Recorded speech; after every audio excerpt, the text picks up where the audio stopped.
on December 2009, and then became an international PhD student at the University of Manitoba. It's eerie. At a vigil for her, Farouk Kadem seems to be speaking from the grave. The vibrant young scientist at her Canadian citizenship ceremony seems so alive, so proud of her accomplishments. My PhD research contributed to identifying a novel drug and vaccine. It's another layer to the tragedy. In the void of what was, what could have been too. Farouk was passionate, bold, always going full steam ahead. Farouk was one of the 57 Canadians killed in that plane crash. A PhD graduate from the University of Manitoba, the 36-year-old had pioneered life-saving research. Farouk was able to show that these cells do get infected with the parasite. For her advisor and friend, Jude Uzona, it's all still so unimaginable. They texted the day of the crash. She told me, I'm heading to the airport, I'm coming back. And then the next thing you heard is that she's dead. How do you comprehend that? It's really sad. Jude met Farouk at a conference in Tehran 10 years ago. She was a facilitator, and he says he was so impressed by her energy and her intelligence, he offered her the chance to study in Winnipeg. And I told her, I said, Farouk, if you ever wanted to do a PhD in Canada, contact me. And she took me up on the offer. I never thought she was going to do that because her background was in plant biotechnology. That is where my research comes in. I've discovered the hiding spot of the parasite. From plant biology to immunology, it was a leap, but she excelled. Her thesis focused on a deadly tropical disease rampant in nearly 100 countries. The culprit is a parasite that cripples the immune system. Farouk discovered how the parasite turned on a particular cell in the liver to evade detection. Nobody has ever shown that before. How significant is that? That's huge. Would it have saved lives? It would save lives because when you target that pathway to treat, and when you treat people, you cure them, and that will save lives. Farouk's work had the potential to save millions of lives, and why she was one of only 6 Canadians selected to meet with Nobel laureates. Academia had become her family. This short message. Her parents in Iran sent a message of gratitude to the community that had embraced her.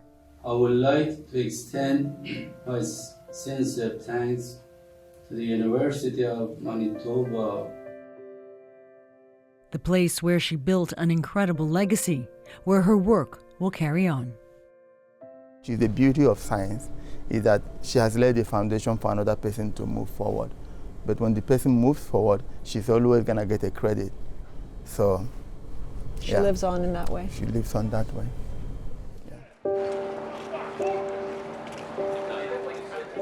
The photo is haunting because the young man in it is gone. Mohammed Asad-lari died in that plane crash. He was only 23 and already exceptional. It's like there's a lot of motivation to set up some sort of scholarship. At the University of Toronto, the shock is fading, the grief just settling in. Friends like Gil Kazerman want to honor him. All we could think about is how do we make sure that people in the future know what this pristine example of a human being is.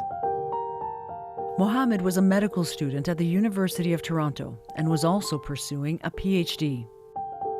He said, oh, ophthalmology is really interesting. Wait, ENT surgery is really interesting. Wait, like AI is really interesting. And I always joked with him that he's going to end up not doing a PhD at all because it took him like 7 years to just decide what he actually wanted to do.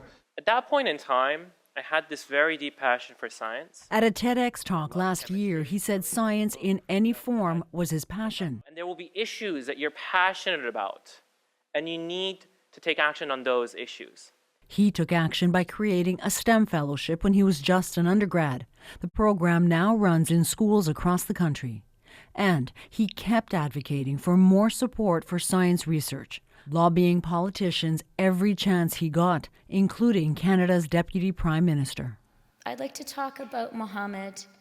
Chrystia Freeland spoke about Mohammed at a university vigil for victims of the crash. He cornered me and he said, Minister, the government has to do more about this and I need to meet with you and talk to you about it.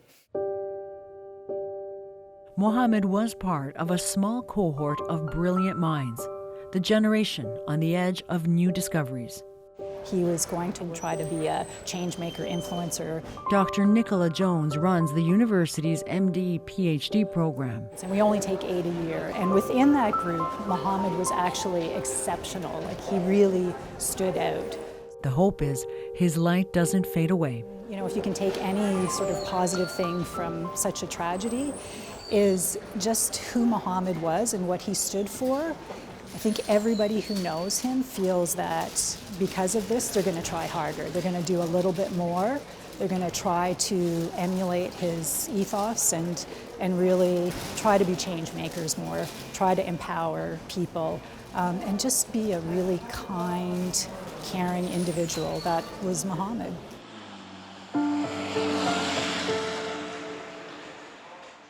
Her desk is intact. Her shawl is still there. In a fiery instant, Zahra Nagibi became a ghost. Both she and her husband died in the plane crash. That's a place I try not to go. It's absolutely horrible. I'm trying not to internalize it so I can keep myself together here, because it's an absolutely devastating thing.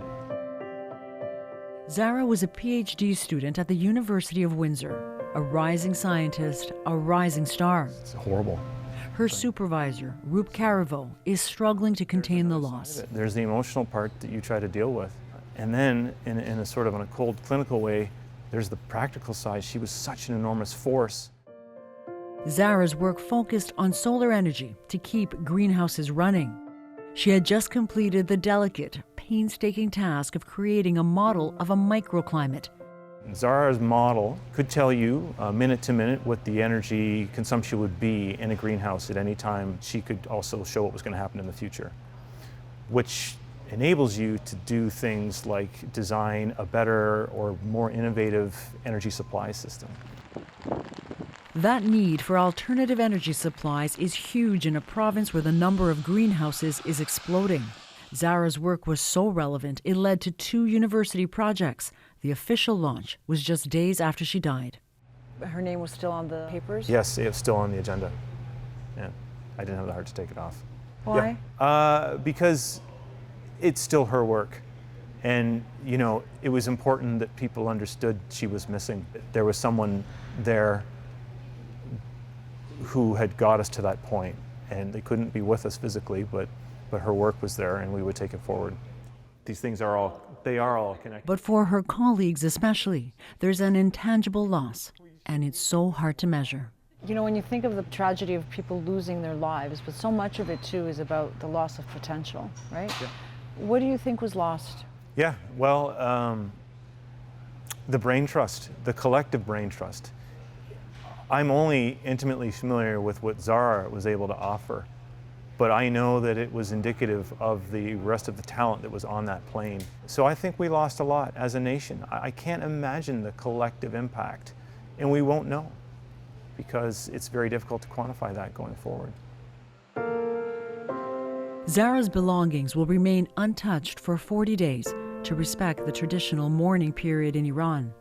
Then the university will send them to her family there, long before the grieving ends. Ioanna Roumeliotis, CBC News, Windsor.